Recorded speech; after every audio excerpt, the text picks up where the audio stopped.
G'day everyone, Prep Aussie here. I hope you're all well in whatever part of the world you're watching this video. Today is 9th of the 1st, 2018, and the time here is 09:30 AM Australian Eastern Standard Time.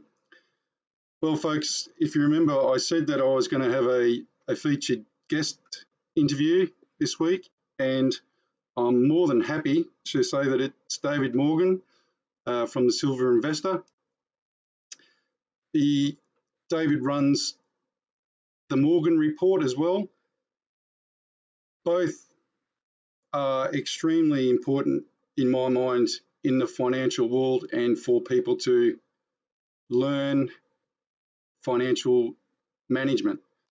If you can, get on the Morgan Report. We'll leave the links in the description box at the end for everyone to get into. David, welcome. Thanks for accepting the offer of the interview. Well, Prep Aussie, well, thank you. I appreciate having a new audience. I just, one of my bucket lists, I don't have a very long list, but one of them was to get to Australia. And as you know, I got to get down there recently and had a fantastic time. I went to the Melbourne Cup and I bet a long shot on the main race and I won the darn thing. I ended up collecting $170 on a $10 bet.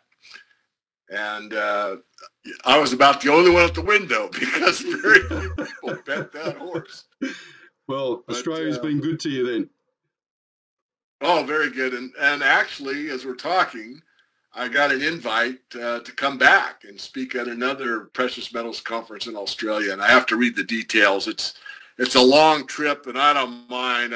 I'll go to pretty much any length to somebody I can help or, pass the word about how bad this whole corrupt system is from the top down, starting with the bankers and everything that entails. But regardless, I loved it, and I always knew I'd love Australia and the people. They remind me of where I'm at here in the Northwest. There's a lot more critical thinkers and people that don't just accept things on their face value. It's more of a show me, don't tell me kind of an attitude, and I really appreciate that. Yeah, we are known for that. As a race of people, I believe. Just 1 second there, David. Okay. Well, mate, look, as I said, I'm absolutely flattered that you actually reached out. I will tell people that David is actually the reason why I've actually branched out into doing interviews and geopolitical stuff. He contacted me a while ago and said, you should branch out a bit more. You have a voice for people, care for people, etc., and that I should do this. And I was a bit hesitant, but his kind words and made me very humble, and I sort of branched out after David said that. So thanks very much for that, mate. I appreciate it. Oh, you're welcome. Well, you're obviously a good critical thinker, and you question almost everything that comes through the mainstream news. And, I think it's good to get a broad perspective. I mean, if you focus on one area, that's fine. But it's always good to challenge ourselves a little bit and grow a bit more. And, the best lessons in my life, fortunately or unfortunately, have been the fact that I made an error, made a mistake, and I'm willing to promptly admit it and move on and learn from it. I don't want to repeat the same one over and over. But, no, I encourage you because, to me, real men, you speak from the head and the heart, and you do. And, you end for the Lord's Prayer for a reason. Certainly, I'm humble enough to know there is a God and I'm not it. And I think if we submit ourselves to a higher power, so to speak, that we probably are in a better place. A lot of people today just live in their heads. And we're taught in the States that the more you have, the more you have, which means the more materialism and the more crap that you collect, the happier you're supposed to be.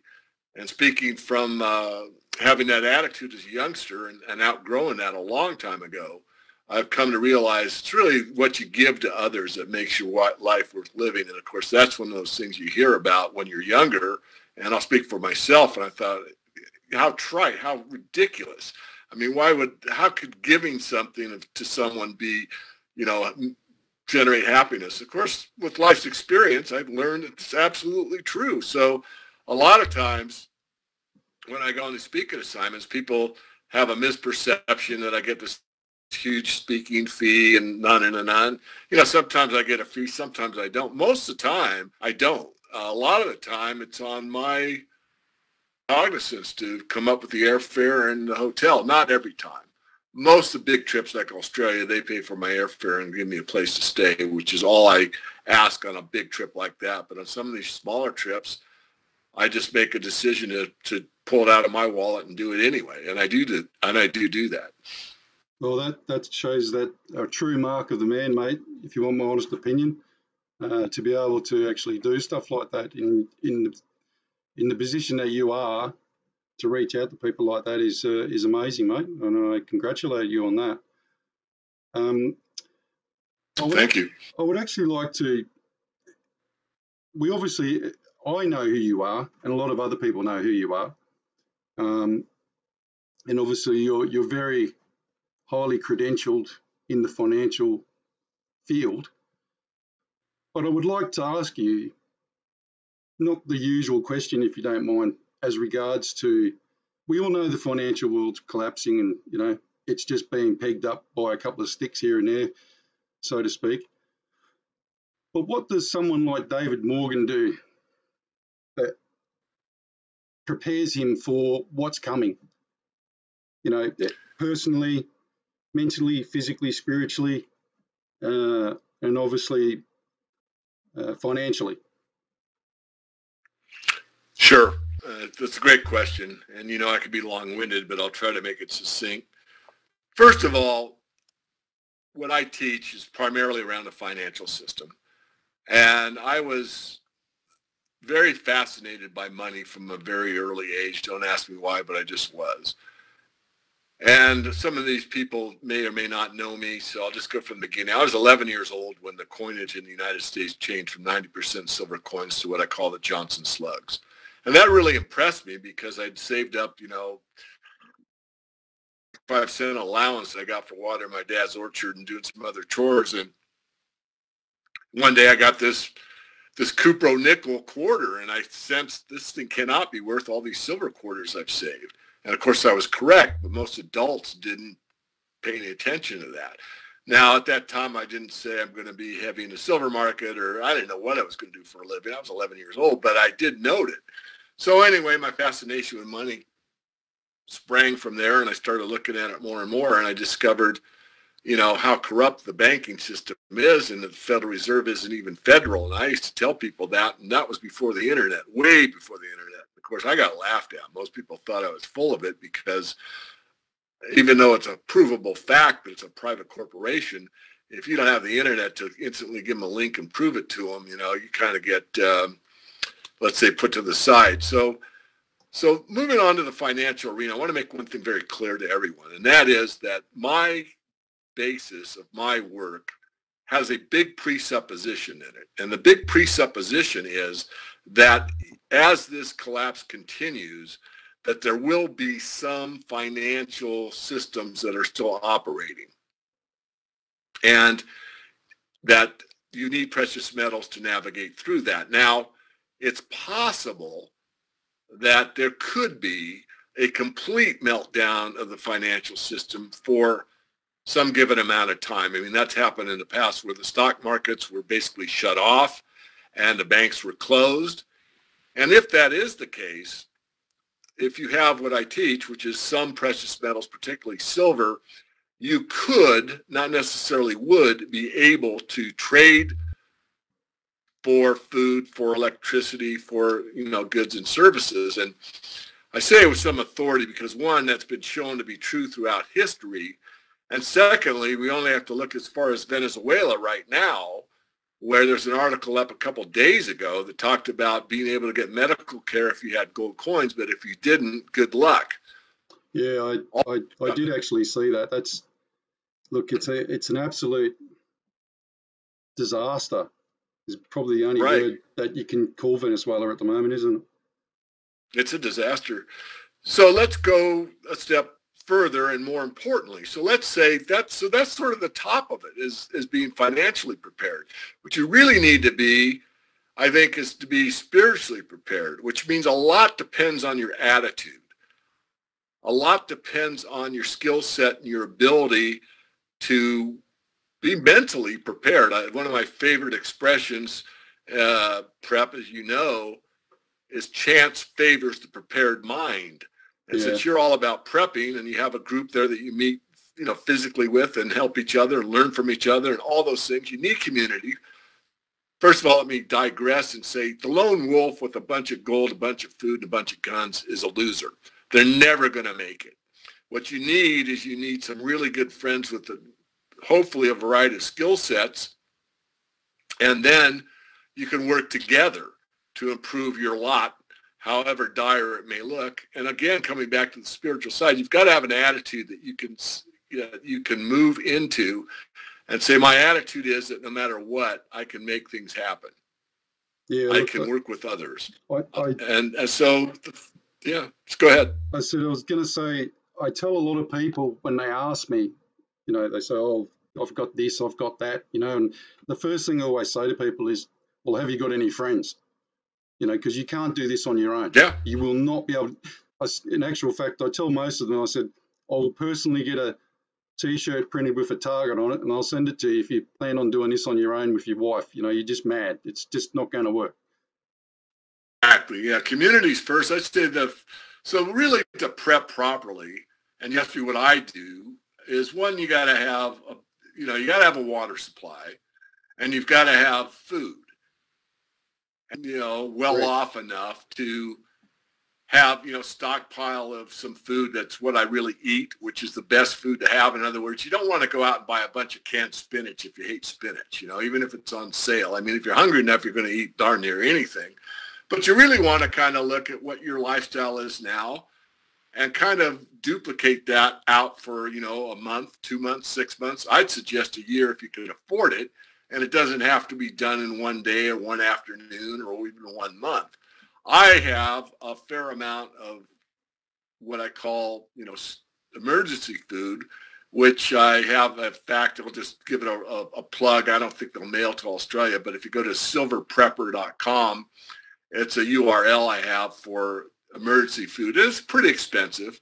What I like about it is all you need is boiling water. And since I'm 65 and kind of lazy in a grid down situation or an emergency situation, you can boil water almost anywhere. All you do is add the water to these zip pouches that are good for 25 years. It's non-GMO. They have organic packs now, and you got something to eat. So you need water, you need food, and you need friends. And that's really very important from the physical side. For the spiritual side, we talked about it again. It's what you can bring to the table with others. Sometimes you might not have much food stored, but you might have a skill set or whatever. So I think that's it. And then on the financial side, you have those others covered. Then there's no need to go out and buy, some silver coins. I mean, if you have your food, you have your water, you have your friends, you have a way to keep warm or cool depending on your location, then you can go in and start. I would recommend silver over gold. It's more affordable and it's much more usable in a barter situation.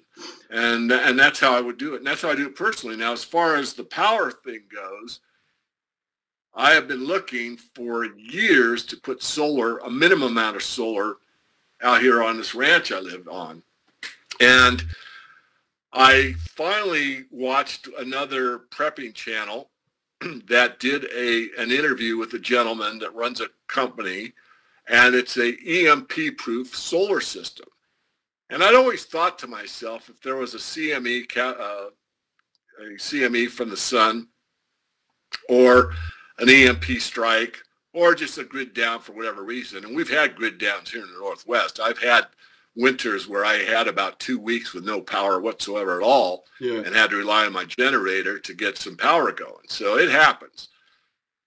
Now, the best backup would be solar. So anyway, I investigated this EMP-proof solar system, and the price was what fit my budget and I was willing to spend. Every time I'd look in the past, and I'd looked very recently to doing this install, it was about double what I paid for this one. So I bought it. The panels were shipped. I did hire an electrician because I'm handy, but not that handy. And, you're talking about an emergency thing. You don't want to be fiddling around if you really need it. So, in fact, I had them out here to make a fine tune on it today because I had to rewire so I could get my well pump. So, I'm jumping around. I don't mean to, but you asked me, and I said water, food. So I told you where I get my food.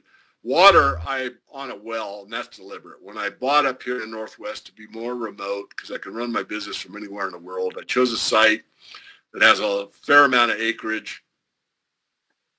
It has a septic tank, and I can grow my own food. And I've been here for almost 18, 19 years now.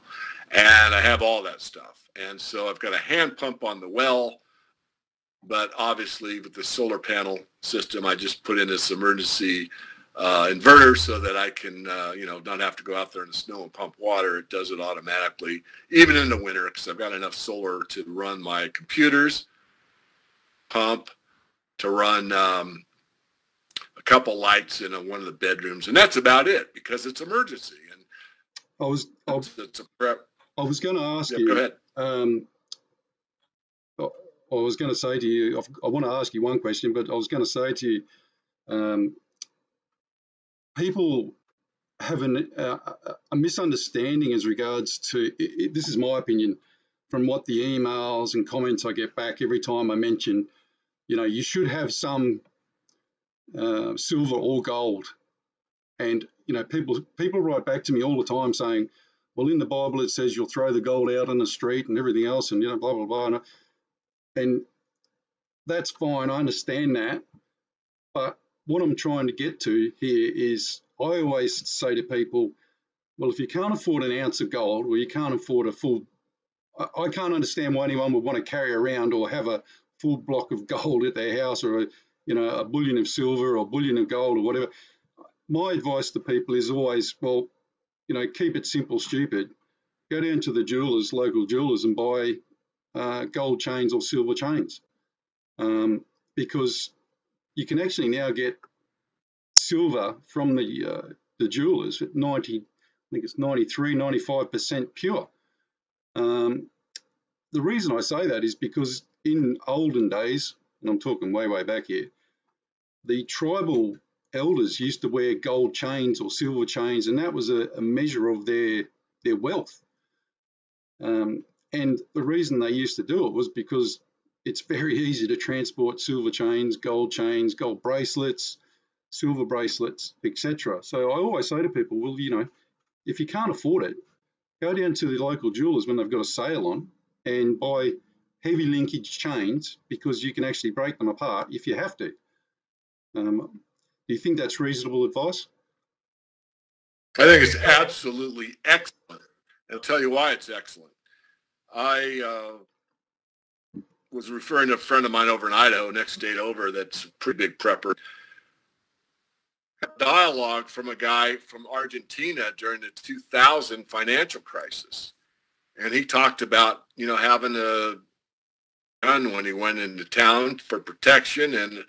But the point that was the most salient to me was he said he wished he had more silver and gold jewelry because that was used more in barter than even coins were, which is something I never thought about until I read, here's a guy that lived through it. Here's a guy that bartered, I don't know, daily, but almost daily. Here's a guy that had to go through a financial meltdown in a real country under real conditions, worried about, his safety, worried about his family, and how did he manage?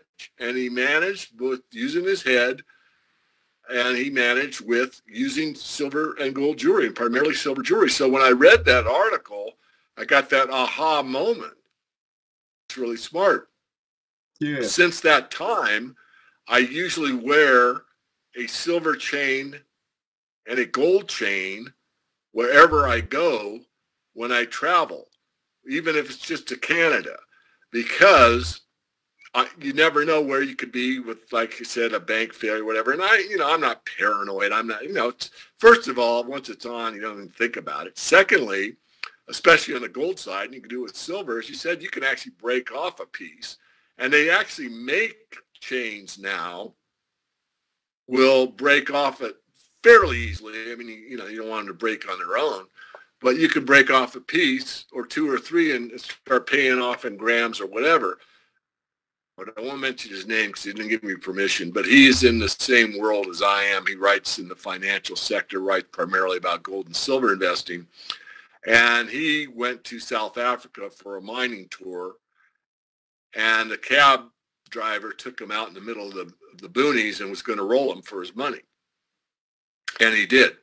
So he took this friend of mine out, basically beat him up, took his wallet, took his watch, and left him. And he wasn't out like way out in the middle of, what you call the outback, I guess. But he was pretty far out. But he started walking back and got a ride and got to the airport.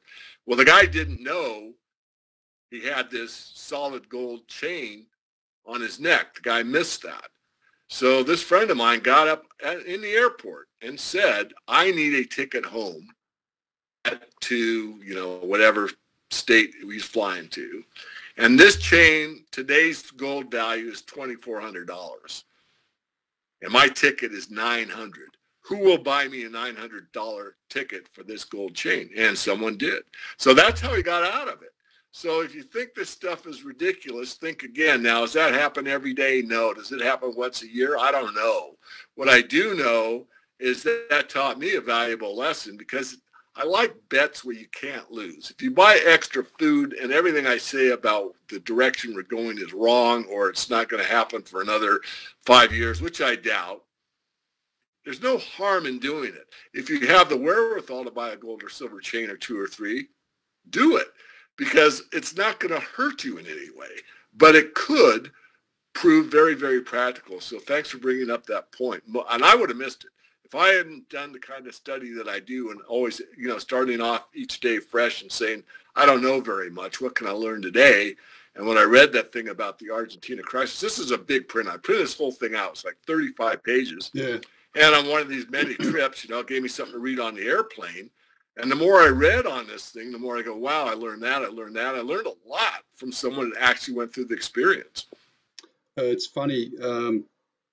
I was recently talking to my mother, and they're getting on now. She's 80 years old. And we're getting to that stage where we're talking about, endowment sort of stuff, passing stuff down. And it's funny when you talk to people that are in that age group that came through the Second World War, etc. They have a big thing for silver,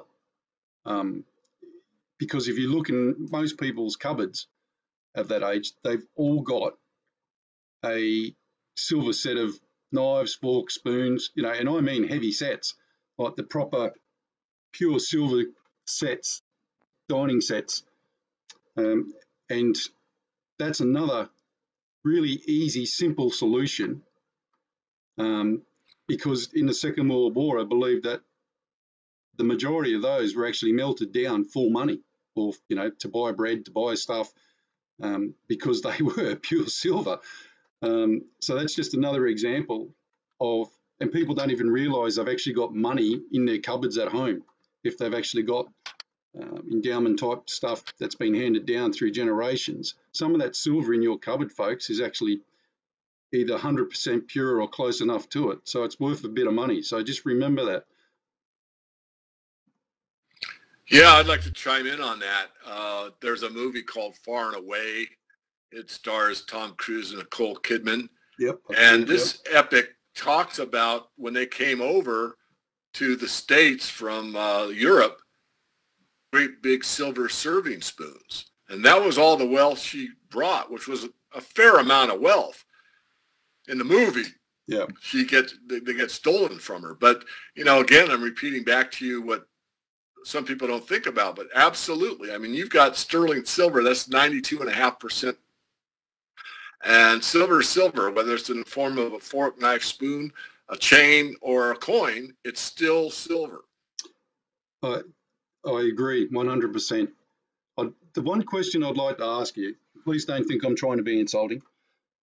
As a 65-year-old man, because I've got lots of people, my age group goes from the 80s, people age 80 years of age down to, the 30s. I'm 53, so I'm a bit younger than yourself, but getting there.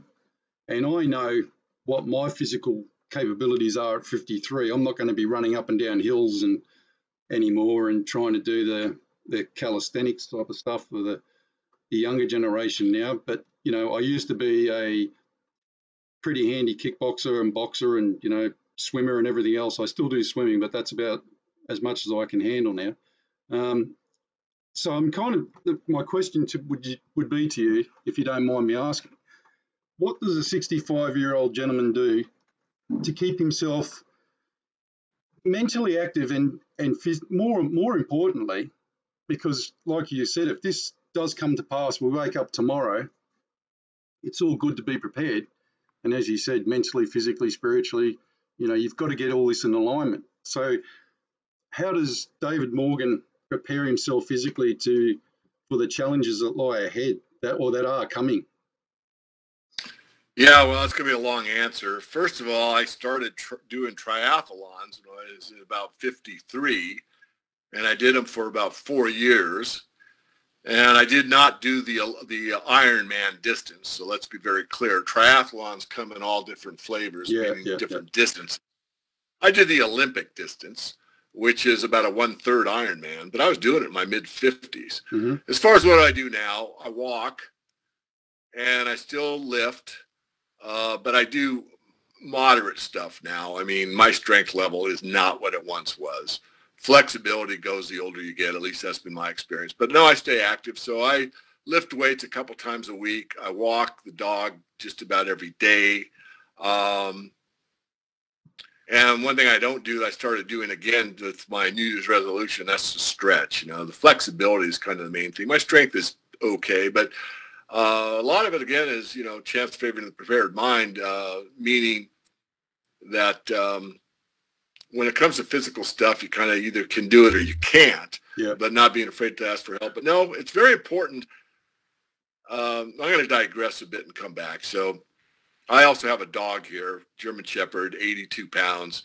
He's extremely well trained. I have him for companionship and for protection because obviously with what I do, anyone on the internet could pretty much find me, and somebody might come out here, even though I'm pretty remote, and decide I've got a bunch of silver in the house, which I don't. I have some, and decide that's a easy pickings kind of thing. And if you see an 82-pound German Shepherd, chances are, you got to make a better decision. But just being active, I think, is a choice, doing something that you really want to do. I'll tell you what also I do on the walk. 20-pound weighted vest. And out where I live, trees, just to walk what I call the loop, which is the neighborhood, takes about 45 minutes. Yeah. So you put on a 20-pound weighted vest, you get your German Shepherd out there, and you walk that thing. You burn a lot of calories, and it's a flat, a down, and up, and a flat. So you're going up a hill once, and it's a pretty good hill. And that's probably fish for most people. I think walking is really underrated. I think it's something that's, free and fun for anyone, anywhere. And certainly that's kind of my mainstay. I quit the triathlons at age 57. It just got to be much stress, too much to do with what I do for a living. And trying to work out when you travel as much as I do, which I did for those years, is just a real pain. So, but it gives me bragging rights. So that's that. Okay, well, I'm really happy that the audience has gotten to know you, because I thought it was important that people understand that, I see people like yourself, Bill Holter, Rob Kirby, etc., on USA Watchdog and the other shows, and they're always talking about what's coming, and the cataclysmic scenario that will bring. But I've always watched these shows, and I've always been interested in the individual, and what does a financial guru like yourself do to get ready? We can tell people to get ready, but are you really getting ready? That's my main point, I guess. And it's good for people to hear that people like yourself are. It's another tick in the box for other people to understand that, these people are serious. This is not a joke. Yeah, exactly. Yeah, no, I think it's great. I mean, I know Bill Holter a little bit better because he and I flew to Germany and did a conference over there, and we were in the same hotel. So, before the conference, during the conference, even and after conference, we kind of hung out the whole time. And you know, Bill's very similar to me. He's got solar on his place, and he's got food, and what you'd expect. But some of these people that you hear are not really as prepared as you might assume based on their talk. But me, I mean, you do and you don't. But I pretty much walk the walk and talk the talk. But there's some people that just talk the talk or don't really believe it. Or the idea here is to come out sound and healthy. If the crisis is, a 2-week bank shutdown or 2-month or 2-year, and I don't have to say it's going to be 2 years, but you want to be prepared. And to what level, and that no one knows. I mean, no one knows the future. So for me personally, yeah. I'm very content with where I'm at. But what's funny and not is with my travel schedule. I mean, I could be prepared like crazy. I just told you all the preps I've made, but I could be lecturing in London and all of a sudden it happens. And now what do I do? If I'm in Canada, I could rent a car and get a friend of mine to drive me back down here, or even Mexico. But if I'm in London, I'd have a tough time swimming back home, and that's a possibility. That's a could happen. Good segue into one of my questions, mate. I was actually going to ask you, when David Morgan gets on a plane and flies over to London, for example, in the back of your mind, is that nagging thing, or is this the last time I'm ever going to see America again, or is this the last flight I'm ever going to take, or how am I going to get home? I've got friends and family that travel a lot, as similar to yourself, and they laugh at me when I tell them. I say, look, my wife recently went to England for a month because that's where she's from, and she took the children and everything, and she wasn't allowed to go until we had everything prepared. I said, if you get into trouble when you're over there, the system collapses. I said, the first thing you're going to have to do is go to the Australian embassy, whichever country you're in, and report in and say, well, I've got to get home. And that's about the best chance you're going to get home, I think, if that actually happens. Do you have any thoughts on that? Well, I do think about it. I don't obsess about it. And for me personally, most of the places I speak, I have pretty good friends. I mean, real friends, not just acquaintances or people that like my speech or subscribe to me or something like that. So in London, I probably got 2 or 3 people that I would just, basically stay with them for, I guess an indefinite period of time. That's true in Canada. It's true in London. It's true in Germany. Wouldn't be true in France, but haven't been to France in quite some time. Switzerland, no, I'd be kind of, if I was in Switzerland, I could probably make it back to London, or I could probably make it to Germany. So I have thought about it, and that's where I'm at. So luckily I have made these really real friends over the years that if it were to occur, they know me well enough, from, excuse the expression, a gut level, to say, yeah, you can hang here for a while. And then, of course, going to the embassy is exactly correct. But I try not to think about it too much. I mean, the thought's there. But, if that were to occur, you just have to, again, chance favors prepared mind. You'd have to have an attitude of, I can do this. I can get home when I need, sooner or later I'm going to get home. Yeah. And what's the best solution to this problem? Well, that's a good point. If you're coming from Australia, as you recently found out, it's a long way to swim. Yeah, no kidding. If you're going to Europe, America, etc., it's a long way to swim.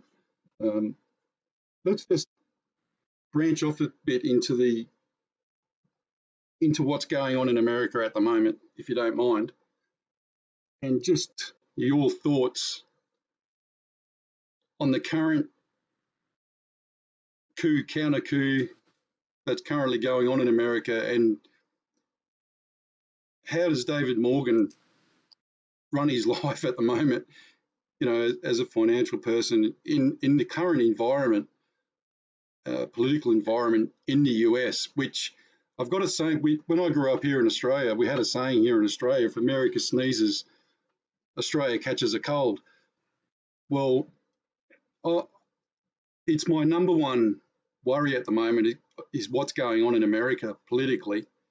There's some good things going on, but geez, I tell you what, there's also some pretty dire, horrible things going on as well. So I was just wondering if you could help the Australian viewers understand financially, geopolitically, what this curtails in the future and what it can bring in the future, good or bad.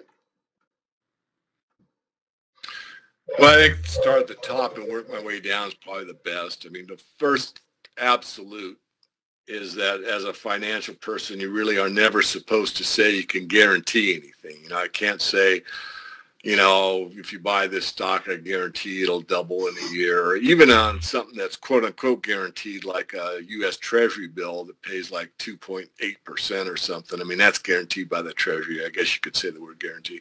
But the one guarantee I could pretty much state is that all fiat currencies has ended up failing. Yeah. And that's the biggest thought that everyone needs to realize, is that this idea that, well, it hasn't collapsed yet. Well, when people say it hasn't collapsed yet, what they really mean is they haven't lost their job yet. Because if you go back to 2008, and I won't read all of these, but just in the 2007-8 financial collapse, and the mainstream news calls it that. I mean, New Century went out of business. American Home went out of business. ABN AMRO went out of business. Northern Rock went out of business. Bear Stearns went out of business. Countrywide Financial went out of business. Fannie Mae and Freddie Mac went out of business and had to be acquired and reorganized. American International Group, that had most of the derivatives insurance, went out of business, and that was taken over by the federal government. Lehman Brothers went out of business, was taken over by Barclays. Lehman Brothers was taken over by Noma Holdings. Wachovia was taken over by Wells Fargo. Royal Bank of Scotland was taken over by the government of the United Kingdom. UBS was taken over by the Swiss National Bank. I think you're starting to catch my drift. So when people say, oh, David, you're full of it, it never collapsed, 100% totally ignorant. Excuse me, but they are, because we had a collapse. What we have now is a situation where all we've done is paper it over. We made the problem bigger. There's more derivatives. There's more counterparty risk, and there's less ability for the governments of the world to come together and put out the fire the next time. So we've already witnessed a collapse. Entities that I just named failed and were restructured, taken over many times by governments themselves. So now we are in a situation that they have not improved the situation at all. And because of that fact, when it happens next time, we don't know what the absolute outcome will be, but in the United States, they've taken away the bailout provision. That's illegal. Now it's bail in. So anyone in the States, particularly the middle class, what's left of it, because we've been losing a lot of the middle class, but what's left of the middle class, some people have savings in a bank. Well, if there's another failure, and I'm pretty sure there will be, then you're going to be bailed in. So if you got your $50,000 worth of savings in your bank thinking, you're scared to do anything, you don't want to buy gold, you don't want to buy food, you don't want to, this or that, you're just going to keep your savings intact, that could end up being one of the worst decisions you ever made. Because if there was a financial reset, the first thing they're going to do is bail in. That's what the law says. So these are, I don't like to paint the doom and, it's fear porn and all the crap I get on the comment sections of the videos I do. I like to stand up and tell the truth. And the truth is it failed in 2008. It hasn't gotten a lot better. And you can prepare or don't. To me, after the event and say, you never told us. That's something I'm not going to stand for, because I've told the truth from the day I started, doing interviews on the internet, the first time I ever spoke in front of an investment forum, and I'm not going to back down. I don't want to misrepresent the situation, but I want to be as accurate, level-headed, and grounded as I possibly can. I'm telling you the real facts. The real facts do not paint a great picture going forward. Sooner or later, there will be a reset. What exactly it looks like, I don't think anyone could tell you exactly. Well, the reason I started all this was due to financial and by listening to yourself. And I thought, well, hang on a minute. I knew things were bad, but I just didn't realize, I guess like a lot of other people, just how bad the situation was. And as you said, there's been a lot of wallpapering over the cracks from day one. And then when you actually start, as a layman, as myself, and you start literally going down the rabbit hole of the economics of it all, you realise that, ooh, hang on a minute, this is not what they told us. And of course, then you have to find out via people like yourself that, yeah, this is not going to end well. And I agree with you. I think the biggest problem that we've got at the moment is complacency, because of the fact that, and I'm not pointing the finger at yourself at all, but people in your realm have been telling us all now for a few years, and people are actually getting very complacent, in my opinion. They're saying, oh, you've been saying this for years and it hasn't happened. No. Well, I said on one of my videos the other day, a couple of days ago, I was pointing out that the VIX index dropped to a 7, and it was there for a good 2 to 3 days. And it's never done that before in history, which just, if you actually know anything about the VIX index and the financial system, well, how can the VIX index be at the bottom when they're telling us that on the very same day the stock market went past 25,000 or something? It just doesn't stand to reason to me. It's just not, none of the facts add up. Yeah, no, you're exactly right. I mean, everyone needs to know the facts and make their own decision. I think that I'll digress. I remember when I started on the speaking circuit, and that's been almost 20 years ago, and it was very early on, and one of the younger brokers, the show, and we're all, in cocktail hour kind of a thing, and he got a little bit in my face. He said, we've been hearing this crap from you guys for so long. You're so full of it. And I said, well, what do you think a collapse looks like? And he kind of paused, and he didn't really have an answer. So, well, do you think that in a collapse that like everything burns to the ground and all you get is a bunch of ashes and a little bit of smoke coming up off the ground? And he didn't say yes, but I could tell from his body language that was kind of his idea of a collapse. I said, well, that's not what happens at all. I said, in a true financial collapse, all the wealth is there. All the fields of grain, all the oil fields are there, all the churches, all the roads, all the houses, all the banks, everything is still there. What happens is the ownership changes. So in a financial collapse, the kind that I see, the people that can't make good on their debts lose, and the people that live within their means, modest people that are actually in better shape than some of these highly leveraged banks, brokerages, just general businesses that are over leveraged. They lose because they can't pay back what they owe. So that's what happens in a financial collapse. And I want to go a step further because that's look at, but a little bit too simplified. Because what I see coming is as this unwinds further, and it doesn't necessarily happen overnight, although it can accelerate, is as, let's say, more retail stores go down, and there's been plenty that have, you could have, wage disputes and a lot of things. So you could have like a transportation problem because the truckers were not getting paid sufficiently for a readjustment on how much food costs, for an example. So now you have a compounding problem because even though the gas and oil is there and the trucks are running, these guys refuse, and gals refuse to get in their truck and take a load of, groceries to the grocery warehouse in the next major city because they don't feel they're getting paid adequately.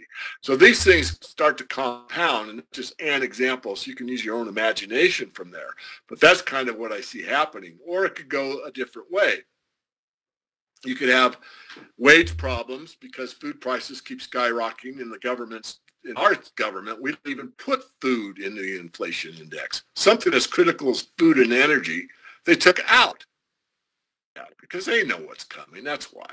So again, if you're not getting paid sufficiently because food prices basically doubled over a year, you're going to go to your boss and say, I don't want to drive. I can't drive this truck without increasing my wages. I'm not feeding my family adequately anymore. I'm just using an example, but I'm trying to explain the complexity of the system that we now rely on, that everyone takes for granted that tomorrow's going to be like today.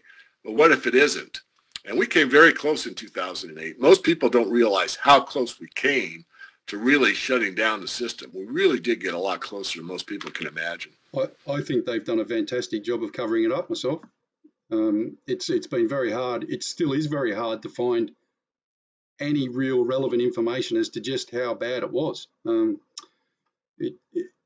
That's my opinion. As I've been searching the net and everything else, and you've got to really dig into the fine details to find out just how bad it really was. Yeah, well, I can give you a quick scenario on that. I mean, basically, the whole financial system, primarily run by the banks, has to do with trust. And they trust each other's paper. So, for example, like Freddie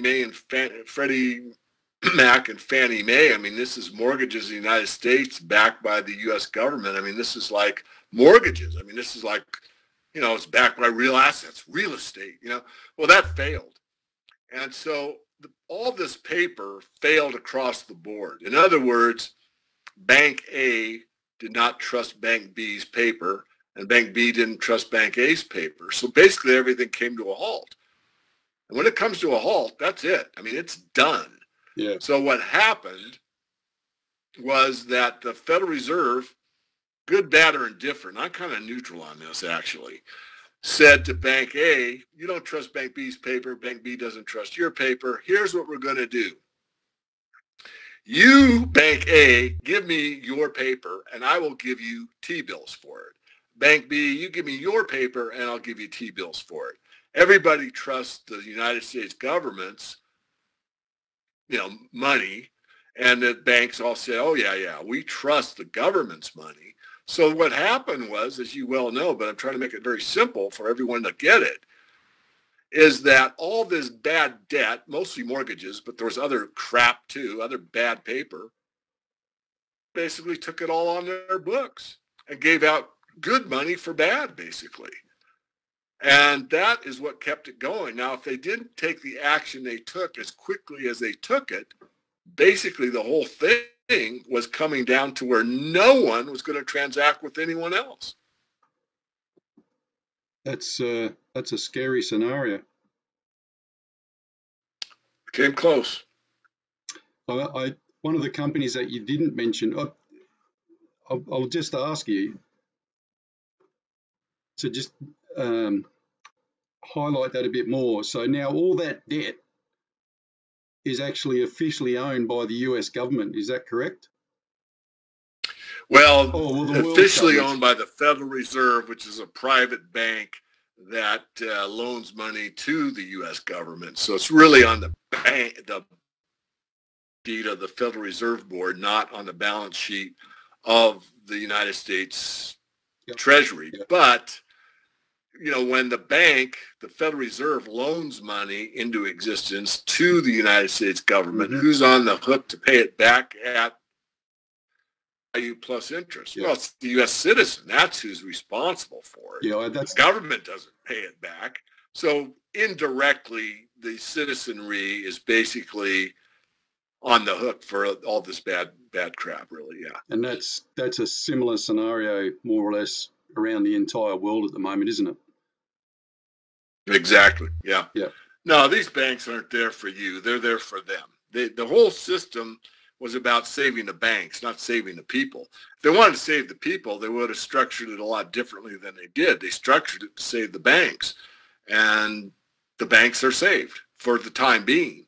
But the reality, as I said a moment ago, is it's only gotten worse in reality. Nothing's really been resolved. They keep playing the same game they've always played with all these derivatives, manipulating foreign exchange, manipulating interest rates, keeping the precious metals under pressure so people don't really want them, and making sure that the smiley faces come on the mainstream boob tube and tell everybody everything's wonderful, it's fantastic, it never looked better, look at how high the stock market is.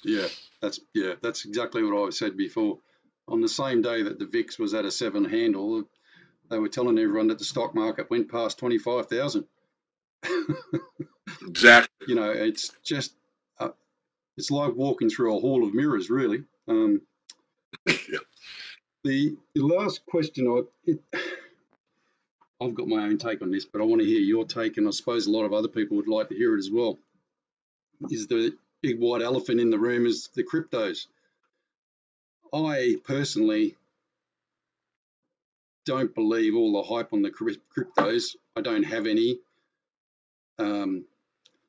If people want to invest in it, that's fine. I can tell you a conversation quickly that I had with someone on an email the other day. I said, tell me where the cryptos come from and tell me where their money's based and tell me how you're going to make money on it and what happens to the money when you make money on it. Well, in a simplistic term, if you want to make money on it, unless you've got an offshore account and you're one of the big guys and you're laundering a lot of money, in my opinion, and you haven't got any offshore accounts, the only place you can put that is back in your bank account in the relative country, either Australia, US. And the other reason I don't like it is that when the banks decide that they've had enough of using the cryptos for their own benefit, then they're going to turn on the people that actually got it.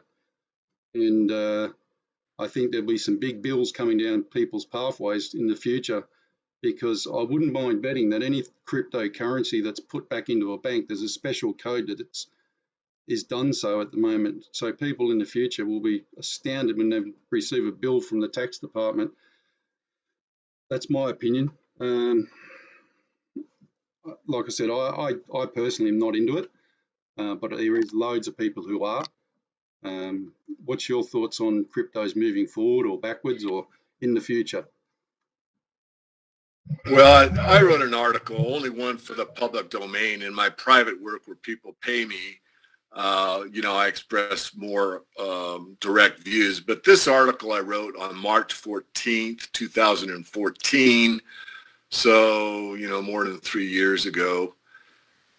It's called My 2 Bits About Bitcoin by David Morgan. And I go through a lot of things. In fact, when I was down in Australia, I was put on the crypto panel because the promoter for that event, she learned about, that I knew something about cryptos. I don't claim to be an expert, but I wrote this article, which you can read. In fact, I wouldn't change a word of it, really.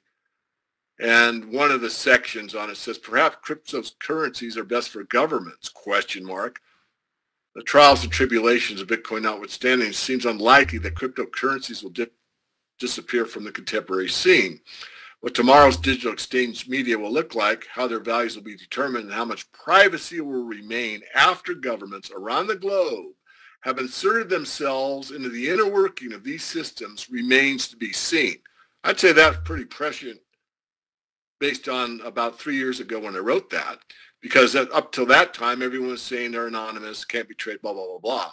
I go on to say, but you can be absolutely certain that no government is going to just roll over and let a parallel fiat quote unquote money system be introduced which could meaningfully compete with its own currency, let alone replace it. Does that sound like I know what I'm talking about? Yep. You've more or less said exactly what my thoughts on it the other night, and it still is that the banks are using it at the moment to hide hyperinflation. And what I mean by that is, and I hope if I'm wrong, you can correct me, but I'd like to think that people are using cryptocurrency at the moment, and that's why it's going sky high, is because somewhere along the line, the money's got to come home. And I wouldn't mind betting that the banks, JP Morgan, everybody else is using the cryptos at the moment to actually hide that certain money, the hyperinflation money that is coming back. And it's going to get worse because of the obvious, the petrodollar demise, petro-narco demise, I should say. All that money has to go somewhere. Mm-hmm. And I wouldn't mind betting, having a silent bet on it, that the US government and a few other people are actually using the cryptos at the moment to hide that money.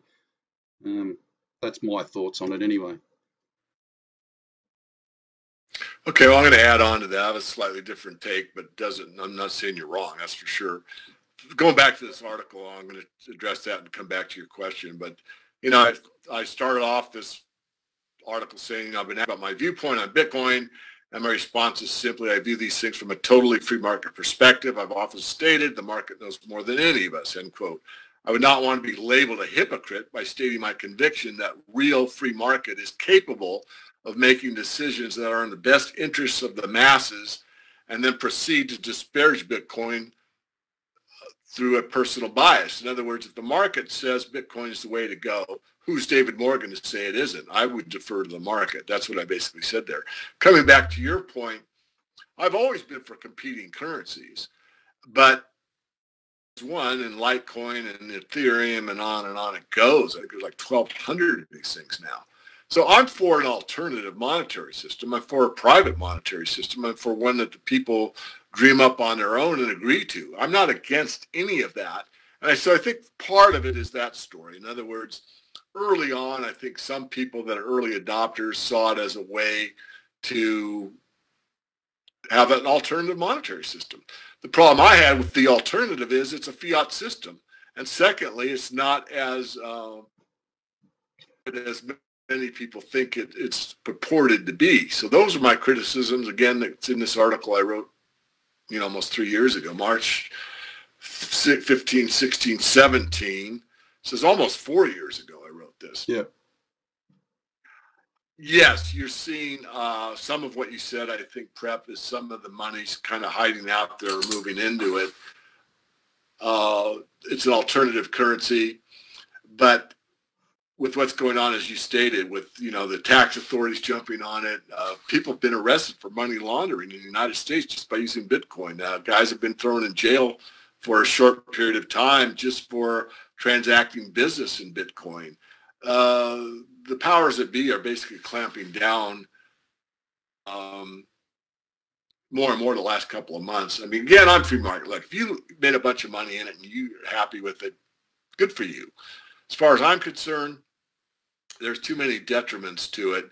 And yet I don't want to be a hypocrite. So let me get this out for everybody, because someone's going to say, well, you SOB, you blah, blah, blah, blah. If you want to look at a really decentralized way to own wealth, it's gold and silver coins, or bars, but primarily coins. Because if you own it, you pay cash, you put it in your pocket, basically no one's the wiser. And you could use that coins to buy something with. And again, no one's the wiser if you choose to keep it anonymous. So that's really a decentralized monetary instrument that truly is private. And there's no ledger, there's no ledger of it, that takes place. Now, I think, and I don't know, that there could be the opportunity to bridge a real system, or I should say system, a real currency or real money, I would to say better, like gold or silver, with the crypto space. And so friends of mine in Canada have started working on a system that does that and marries silver with crypto. Now, whether or not it can be held totally anonymous or not, I do not know. That's the direction they want to go, but I won't promise anything that I can't guarantee, and I can't. But there may be a space for this. I really don't know. I've contributed a fair amount of silver to get this thing off the ground, and it's not just me. It's a fair amount of people that believe in this idea. So I hope I'm being very clear, Prep, on this. But to me, it's a decentralized way to move real money back and forth, silver, with your phone if you want, an app, and it's accounted for. In fact, it's more than 100% coverage. In other words, there'll always be more silver in the system on deposit than there are tokens out there in cyberspace. And you can always take those tokens and cash it back into real silver if you choose to do so. Well, that's got to be better than backing it with the US dollar. I think so. Sounds like a feasible plan, actually, and a quite logical one, because it's actually backed by something. And that's part of my problem with the cryptos, is that it's backed by the US dollar. You're buying a Bitcoin for $1. So, and I don't understand that at all, really, because who said that you could do that, or who said that they could do that? I guess that's what I'm getting down to at the end of it. As far as I know, the government will eventually, when they've finished using it, I'm guessing, it come down hard on it. I don't know whether you know this or not, but they've actually started shutting down people's banks accounts over here in Australia that are connected to I saw that cryptocurrencies. And it actually happened to 2 people that I know. And I will go one step further with this. I know a gentleman in America who had his account frozen. So, because of the same reason. So it's not long before they actually, start saying, hey guys, come on, where are you getting it? It amazes me that people think that the cryptos are just going to get away with it. I just don't understand the logic of that line of thinking myself. But hey, like you said, if people make money on it, great. I'm all for it. Happy days to you guys. But I just think that there's a bigger, nastier side that's going to come with it later. That's my opinion anyway. Yeah. All right, mate. Well, look, I'd like to thank you for having the guts to come and let me interview you for a start, and obviously being on my show. And now you've reached a broader Australian audience, I can tell you that, and it will go down very well, I can promise you that, because we don't hear very many people. There's not very many people on the Australian side that are actually interviewing people like yourself. So on behalf of all Australians, I'd like to thank you for taking that step. You're the only person so far that's actually submitted to me interviewing them. Had a few knockbacks. It's probably because of the Australian thing, I think. So thank you very much. You're most welcome. Let me give a free gift to everybody. I have a sister website. It's called Riches in Resources. That's Riches, RICHESNIN Resources, all one word. Go to that website. Just get on our free email list, and I'll send you I think it's 11 or 12 page PDF file that talks basically some of the stuff we've already discussed on your show. And it's just a good resource. It'll help. I started to look at doing a solutions conference in Las Vegas where I would actually get a bunch of people that have different skill sets in the prepper world, all the way from living off the grid totally, a friend of mine in Montana, some other financial types like myself, some on food prep, a lot of this stuff, and it just went nowhere. Again, I don't want to whine, but I lost money on it. I had to put up so much money to the hotel and guarantee there'd be so many people attending, and I lost my deposit because I just couldn't get it off the ground. I'm not saying I won't do it, but and there's a need for it. I think what you do is really, really good, and you do have a community that you do meet together and you do swap ideas, and that's probably a better idea than mine, which was to basically make it a little more formal. I had it pretty modest. I mean, I don't know what the airfare is because it varies. I mean, if you could walk to Las Vegas, the airfare is $0. If you have to drive, that's fine. If you have to fly, it's whatever. But the price of the event, I think I had it pretty modest, like $150 or something. But again, I couldn't get it off the ground. So if you get on the mailing list at richesandresources.com, if I ever come up with something like that, you'll be on the list. So you'll be notified about, any events like that I do, any speaking engagements that I have, any of the interviews I do like this, as long as I get the permission from whoever conducted the interview, I post that up. So it saves you searching all across the web. And, if you don't like the interview, just turn it off and wait for the next week's update. But it's all for free. I'm happy to do it, and hopefully, it'll help people out. Yeah, like you said, that's the main line now. We've gone past the point of a long time ago, as you pointed out, of no return. So the next obvious step is to actually build communities, which is what I'm trying to do more than anything. It's, people think this is about me. It's actually not. I don't get paid to do this. I actually want to help my fellow humans and my fellow Australians by trying to actually waken up or awake any individual, a person, the people, the whole of the country if I'm really lucky. But I just want to, that's my main aim with this whole scenario, is to get people awake. It's a bit more like yourself, I'm guessing. Well, you're doing a great job. I mean, I do listen to your stuff. Not every one of them, but I've listened to quite a few over the years. And thank you for putting up my picture with Eric Sprott when we were down in Australia. It's very much appreciated. And as I said, I was invited back. I don't have the details yet, but who knows? I may get down there again in 2018. I hope so. And then I hope to meet you up next time. If time allows, if I've got enough time and everything else, I'd love to meet you personally, mate, and have a beer and have a chat. On that note, very good. I'd like to finish up with the Lord's Prayer, mate, if you'd allow me. Bring our community together just that little bit more spiritually. As I said, I'm not a religious person, but I've got a strong belief in God. And the Lord's Prayer is not, in my mind, the most religious prayer in the world. It's a statement to God, in my opinion, and a gathering prayer for people to come together. So I'll just bring that up now. Just 1 second. Okay, ladies and gentlemen, I'd like to finish off this fantastic interview, in my opinion, by saying the Lord's Prayer. The Lord's Prayer. Our Father, which art in heaven, hallowed be thy name. Thy kingdom come, thy will be done in earth as it is in heaven. Give us this day our daily bread, and forgive us our debts as we forgive our debtors. And lead us not into temptation, but deliver us from evil. For thine is the kingdom and the power and the glory forever and ever. Amen. David, thank you very much. I appreciate your time and all your sound advice, and that you actually, the big thing for us, or for me as well, is that you actually are walking the walk and talking the talk, and committed to actually being prepared. It's sound advice that you've given everyone, and I thank you for that, mate. God bless.